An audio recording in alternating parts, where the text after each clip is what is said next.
ജോലി നോക്കുന്നവർക്കായിട്ടുള്ള ഒരു ഇൻഫർമേഷനാണ്. As an HR ഞാൻ CVs ഷോർട്ട് ലിസ്റ്റ് ചെയ്യുമ്പോൾ ശ്രദ്ധിക്കുന്ന കുറച്ച് കാര്യങ്ങൾ നിങ്ങളോട് ഞാൻ ഷെയർ ചെയ്യാൻ പോവാണ്. ഫസ്റ്റ് പോയിന്റ്, നമ്മൾ ATS ഫോമാറ്റിൻ്റെ കൂടെയാണ്, എല്ലാവരും ATS ഫോമാറ്റിലാണ് CVs ക്രിയേറ്റ് ചെയ്യുന്നത്. എന്നെ സംബന്ധിച്ചിടത്തോളം ഒരുപാട് കമ്പനീസ് ATS ഫോമാറ്റിൻ്റെ പുറകെ പോകാറില്ല. അവർക്ക് എങ്ങനെ CV അട്രാക്റ്റീവായിട്ട് അവരുടെ ജോബ് പ്രൊഫൈലായിട്ട് അവർക്ക് വേണ്ട വേക്കൻസി, അവർക്ക് വേണ്ട റിക്വയർമെൻറ്റ്സിന് ഈ CV എങ്ങനെ അട്രാക്റ്റീവ് ആകുന്നു എന്നാണ് നോക്കുന്നത്. പിന്നെ രണ്ടാമത്തെ കാര്യം, CVയിൽ വെക്കുന്ന ഫോട്ടോ. ഈ ഫോട്ടോ പൊതുവേ ആൾക്കാർ CVയിൽ ഫോട്ടോ വെക്കാറില്ല. ATS ഫോമാറ്റ് ഫോളോ ചെയ്യുമ്പോൾ ഫോട്ടോ എല്ലാവരും എടുത്ത് മാറ്റാറാണ് പതിവ്. എന്നെ സംബന്ധിച്ചിടത്തോളം ഫോട്ടോ CVയിൽ ഇമ്പോർട്ടൻ്റ് ആയിട്ടുള്ളൊരു കാര്യമാണ്. അതിൻ്റെ റീസൺ എന്ന് പറഞ്ഞാൽ എനിക്ക് റീസെൻ്റ്ലി ഉണ്ടായ എക്സ്പീരിയൻസ് തന്നെയാണ്. എനിക്ക് റീസെൻ്റ്ലി ഒരു ഫീമെയിൽ കാൻഡിഡേറ്റിൻ്റെ വേക്കൻസി ഉണ്ടായിരുന്നു.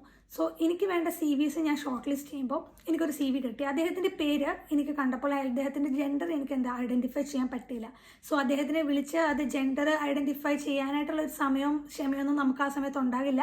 അപ്പം നമ്മൾ ഇനിയും അടുത്ത CVയിലേക്ക് പോകും. അപ്പം ഇങ്ങനെയുള്ള ചാൻസസ് കുറയ്ക്കാനായിട്ട് നമുക്ക് CVയിൽ ഫോട്ടോസ് വയ്ക്കുക. ATS ഫോമാറ്റാണ് ഫോളോ ചെയ്യുന്നതെങ്കിൽ പോലും CVയിൽ ഫോട്ടോ വയ്ക്കുന്നത് ഇമ്പോർട്ടൻ്റ് ആയിട്ടുള്ളൊരു കാര്യമാണ്.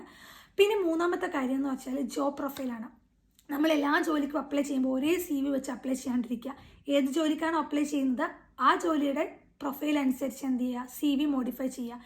ഇപ്പോൾ നമുക്ക് ഒരുപാട് ഓപ്ഷൻസ് ഉണ്ട്, ടെക്നോളജി ഉണ്ട് നമുക്ക് CVs ബിൽഡ് ചെയ്യാനായിട്ട്. ഇപ്പോൾ നമുക്ക് ChatGPT യൂസ് ചെയ്ത് തന്നെ നമ്മൾ ഏത് ജോലിക്കാണോ നമ്മൾ അപ്ലൈ ചെയ്യുന്നത് ആ ജോലിയുടെ ജോബ് ഡിസ്ക്രിപ്ഷൻ വെച്ചിട്ട് നമ്മുടെ കറണ്ട് എക്സ്പീരിയൻസ് ആയിട്ട് മാച്ച് ചെയ്ത് ChatGPT ചോദിച്ചു കഴിഞ്ഞാൽ അവർ നമുക്ക് എന്ത് ചെയ്യും, ആ റോൾസ് ബുള്ളറ്റ് പോയിന്റ്സ് ആയിട്ട് തരും. അത് നേരെ എടുത്ത് നമ്മുടെ CVയിൽ വെച്ച് കഴിഞ്ഞാൽ നമ്മൾ അപ്ലൈ ചെയ്യുന്ന കമ്പനിയിൽ CV ഷോർട്ട് ലിസ്റ്റ് ചെയ്യുമ്പോൾ അവരുടെ റിക്വയർമെൻറ്റും നമ്മുടെ CVയിലുള്ള റിക്വയർമെൻറ്റും സെയിം ആയതുകൊണ്ട് ഷോർട്ട് ലിസ്റ്റ് ചെയ്യാനുള്ള ചാൻസസ് കൂടുതലായിരിക്കും.